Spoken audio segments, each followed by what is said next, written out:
O'Reilly is a longtime left-wing operative who pretended to be a conservative. Now when the real issues come down, the rubber meets the road, so to speak, take a guess which side O'Reilly is on. He's on the side of Hillary Clinton, Bernie Sanders, and the New World Order crowd. Let me explain something to you. I know the 14th Amendment intimately. I have it in my hand.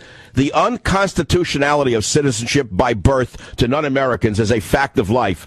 Let me read it to you. And I'm reading it to you from the gentleman, Senator Howard of Michigan, who actually wrote the amendment in the Senate in 1866.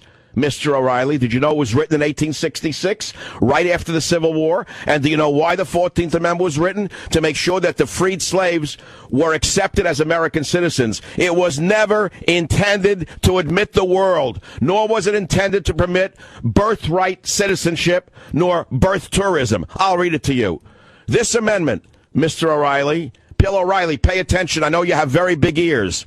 This amendment, which I have offered, is simply declaratory of what I regard as the law of the land already, that every person born within the limits of the United States and subject to their jurisdiction is by virtue of natural law and national law a citizen of the United States. Listen, there's another sentence, Mr. O'Reilly. You've got to read on. You got to read the whole thing, not a piece of it, because this is in the amendment. Quote, this is by the guy who wrote the amendment. This will not, of course, include persons born in the United States who are foreigners, aliens who belong to the families of ambassadors, or foreigners, aliens who belong to the families of ambassadors, or foreign ministers accredited to the government of the United States, but will include every other class of persons. This, and he's writing now, I'm not repeating something in my own head. Here's the man who wrote it. He said, it settles the great question of citizenship and removes all doubt as to what persons are or are not the citizens of the United States, close quote. So it's clear that the framers of the 14th Amendment had absolutely no intention of freely giving away American citizenship to just anyone simply because they may have been born on American soil, something our courts have wrongfully assumed. But there is one sentence and one clause that does need discussion. As Mr. Trump said, it'll have to be determined in the courts.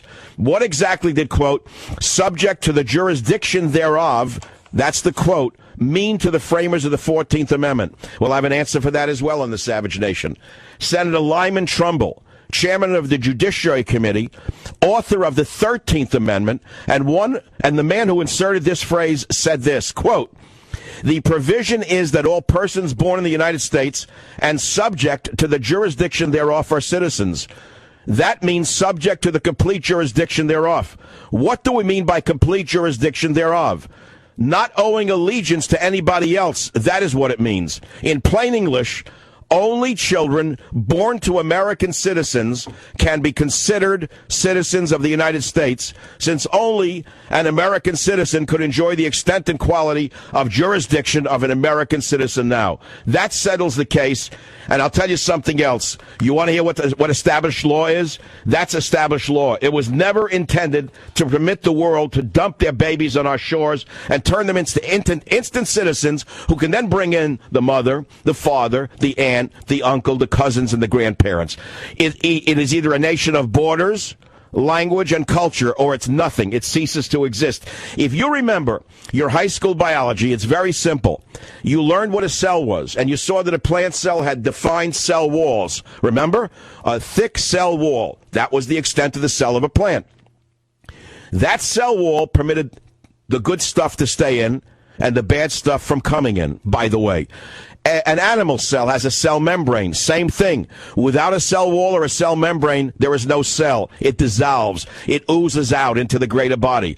If that's what you want for America, a nation that is dissolved in front of your eyes, well, keep going along with Bill O'Reilly, Hillary Clinton, and Barack Obama. I'm Michael Savage. It's 14 minutes after the hour. The phone number here is 855-400-7282. 855-400-SAVAGE. Again, live from Manhattan, New York City, the son of an immigrant talking about immigration, the biggest issue of the day.